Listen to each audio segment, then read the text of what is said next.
তো অনুপাত সমানুপাতের আমি একটা অঙ্ক দেখাচ্ছি। অনুপাত সমানুপাত চ্যাপ্টারেরই একটা ইম্পর্টেন্ট অঙ্ক।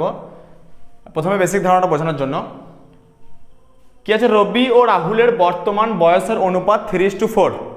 রবি আর রাহুলের বর্তমান বয়স, 5 বছর পর তাদের বয়সের অনুপাত হবে 4:5। তাহলে রাহুলের বর্তমান বয়স কত?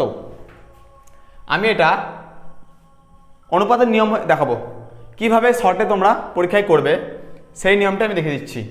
আচ্ছা, রবি ও রাহুলের বর্তমান বয়সের অনুপাত কত?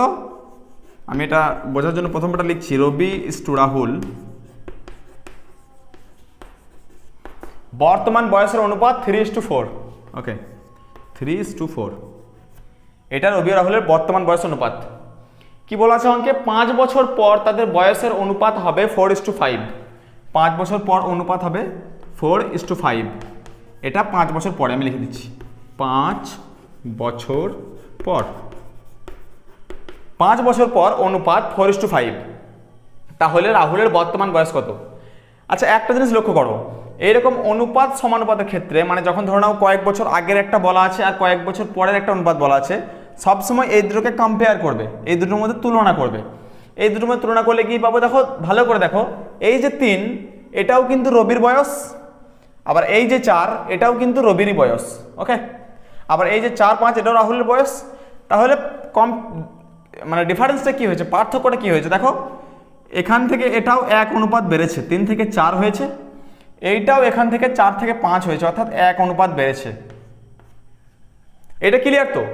রবি আর রাহুলের বয়স আগে ছিল 3:4, এখন 4:5। তাহলে দুজনের 1 অনুপাত করে বেড়েছে। এই 1 অনুপাত মানে কি? কোশ্চেনে স্পষ্ট বলা আছে 5 বছর, মানে এই 1 অনুপাত মানেই 5 বছর। 1 = 5 বছর। তাহলে এই যদি আমরা একটা মানে 1 অনুপাতের মান পেয়ে যাই, তাহলে আমরা 3, 4, 5 যে কোনো অনুপাতের মান বের করতে পারবো। তাহলে 1 অনুপাত যদি 5 বছর হয়, আমার কোশ্চেনে কি চেয়েছে? রাহুলের বর্তমান বয়স কত? আচ্ছা, রাহুলের বর্তমান বয়সের অনুপাত কি দেওয়া আছে? এই যে রাহুলের বর্তমান বয়সের অনুপাত 4। তাহলে 1 অনুপাত সমান যদি 5 হয়, তাহলে 4 সমান কত হবে? 1 যদি 5 হয়, তাহলে 4 সমান হবে 20 বছর। এটাই অ্যান্সার। রাহুলের বর্তমান বয়স 20 বছর।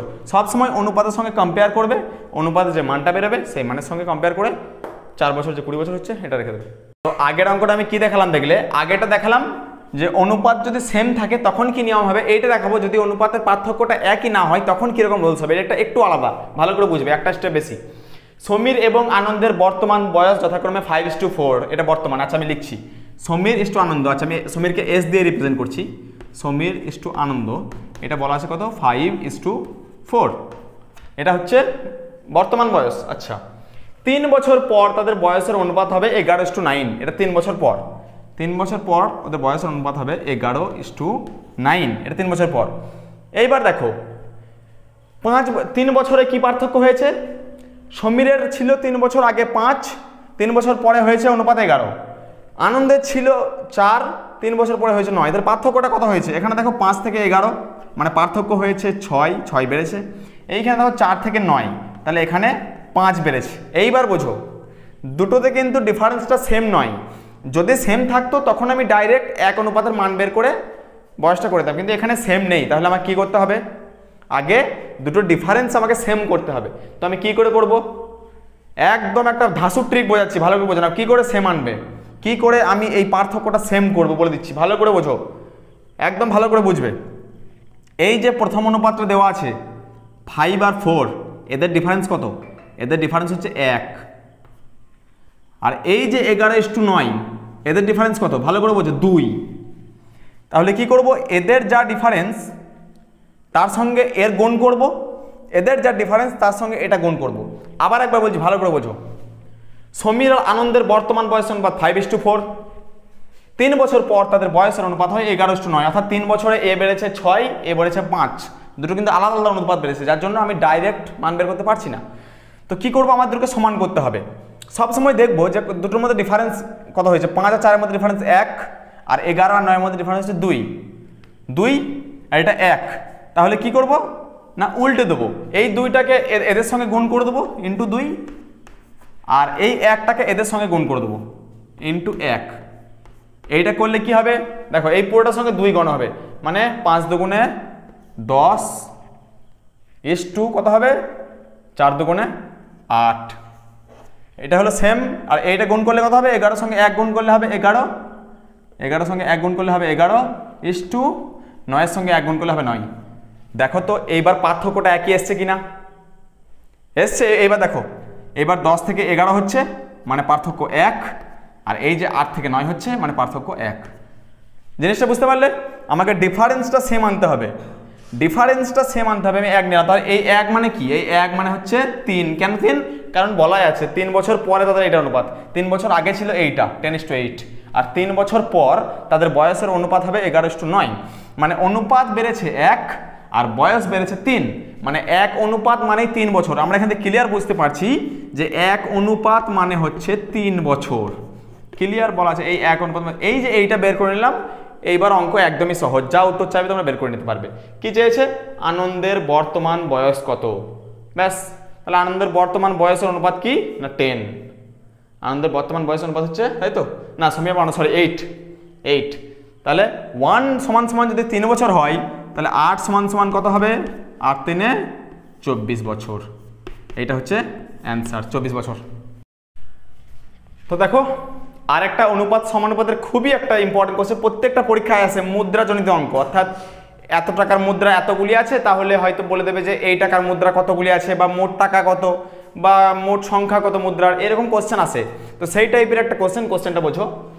এক বালকের কাছে 50 পয়সা, 25 পয়সা এবং 10 পয়সা কয়েন আছে 1:2:3 অনুপাতে, অর্থাৎ 3 রকমের কয়েন আছে। 50 পয়সা, 25 পয়সা এবং 10 পয়সা, এই 3 রকমের কয়েন আছে। কি অনুপাতে আছে না 1:2:3, অর্থাৎ এইটা যদি একটা থাকে, 50 পয়সা যদি একটা থাকে, 25 পয়সা যদি দুটো থাকে, তাহলে 10 পয়সা 3টে থাকবে। ওকে, তার কাছে মোট 6 টাকা 50 পয়সা, এটা 6.50 মানে 6 টাকা 50 পয়সা থাকলে 10 পয়সার কয়েন কতগুলি আছে। তাহলে 3 রকমের কয়েন কি অনুপাতে আছে আমাকে সেটা বলে দিয়েছে, মোট টাকা বলে দিয়েছে। এইবার আমাকে বের করতে হবে 10 পয়সার কয়েন কতগুলি আছে। তো আগে আমাকে কি করতে হবে না, আগে আমাকে মূল্যটা বের করতে হবে, মূল্য, টোটাল মূল্যটা, মানে মোট কত টাকা, তারপর সেটা আমাকে বের করতে হবে যে 10 পয়সার কয়েন ক পিস আছে। ওকে, তাহলে ফার্স্ট আমি লিখে নিচ্ছি পরপর 3টে, 50 25 এবং 50 পয়সা, 50 পয়সা, তারপর হচ্ছে 25 পয়সা, তারপর 10 পয়সা। ওকে, এইটা আমি কি বের করব, এটা মূল্য বের করব। মূল্য কীরকম বুঝিয়ে দিচ্ছি, এটা আমি মূল্য, অর্থাৎ কোনটার কতটা মূল্য জিনিসটা বুঝো। বলা আছে 50 পয়সার অনুপাতটা কত 1, তাহলে যদি একটা 50 পয়সা হয় তার মূল্য কত, তার মূল্য কিন্তু 50 পয়সায় হয়। যদি একটা 50 পয়সা কয়েন হয় তাহলে তার মূল্য হচ্ছে 50 পয়সা। নেক্সট 25 পয়সার অনুপাত কত বলা আছে, অনুপাত 2, তাহলে দুটো যদি 25 পয়সার কয়েন হয়, মানে দুটো যদি 4 আনা কয়েন হয়, তার মূল্য কত 50 পয়সা। দুটো 25 পয়সার কয়েন হলে তার মূল্য 50 পয়সা। 10 পয়সা অনুপাত কত বলা আছে, 3 বলা আছে, কোশ্চেন বলা আছে। তাহলে 10 পয়সা অনুপাত 3, তাহলে 3টে যদি 10 পয়সার কয়েন হয় তার মূল্য কত হবে, 3টে 10 পয়সার কয়েন মানে 30 পয়সা। তাহলে এখান থেকে আমরা দেখো 3টি কয়েনের মূল্যের যে অনুপাতটা, এই যে মূল্যের যে অনুপাতটা সেইটা আমি বের করে নিলাম। এই মূল্যের অনুপাত হচ্ছে 50 50 30। আমি এটাকে ছোট করি, এটা ছোট করলে হবে 5:5:3। আমি শূন্যগুলো কেটে দিলাম, শূন্য কাটলে 5:5:3। তাহলে দেখো একটা জিনিস বেরিয়ে, মূল্যের মোট অনুপাতটা বেরিয়ে গেল 5 5 3, অর্থাৎ মোট হচ্ছে 13 ভাগ। এই 13 ভাগটা কি, এই যে টোটাল আমি মূল্যটা বের করলাম 5 5 3 মানে মোট 13 ভাগ, এই 13 ভাগটা হচ্ছে এই যে মোট টাকা, এই যে 6 টাকা 50 পয়সা, এইটাই হচ্ছে 13 ভাগ। এই 13 ভাগটাই হচ্ছে 6 টাকা 50 পয়সা। এই 13 ভাগের মধ্যে আমাকে কি বের করতে হবে, আমাকে যা বার করতে হবে তাই বলে দেবো। আমাকে যদি বলে 50 পয়সা বের করতে হবে তাই বের করে দেবো, 25 পয়সা বলেও বের করে দেবো। কোশ্চেন কি চেয়েছে, কোশ্চেনে বলছে 10 পয়সা কয়েন কটি আছে, আমি 10 পয়সাও বের করে দেবো, যা বলবে। কি করে বের করবো ভালো করে দেখো, আমি পাশে করছি। অনুপাত কি 5:5:3। 10 পয়সার কয়েন আমাকে বের করতে বলেছে। আচ্ছা 10 পয়সার অনুপাত কত আছে, 10 মূল্যের অনুপাত 3, তাহলে 13-র মধ্যে 3। 10 পয়সার কয়েন কটা, 13-র মধ্যে 3। 10 পয়সার কয়েন হচ্ছে 13-র মধ্যে 3, এই যে 13-র মধ্যে 3, মোট টাকা কত 6 টাকা 50 পয়সা। আচ্ছা আমি কিন্তু পয়সাই করবো, কারণ ধরো সবগুলো পয়সায় আছে, 50 পয়সা 50 পয়সা 30 পয়সা, এইটাকে আমি পয়সায় করব। 6 টাকা 50 মানে 6.50 মানে হচ্ছে 650 পয়সা। ঠিক আছে, তাহলে 10 পয়সার কয়েন কয়টি? 3/13 ইন্টু মোট টাকা হচ্ছে 650। এটা যদি আমি কাটাকাটি করি 5 13 65 0 মানে 3 5 15, 150 পয়সা। 150 পয়সা মানে 15টি 10 পয়সার কয়েন। এখানে জানতে চেয়েছে যে কতগুলি 10 পয়সার কয়েন লাগবে, মানে 15টি 10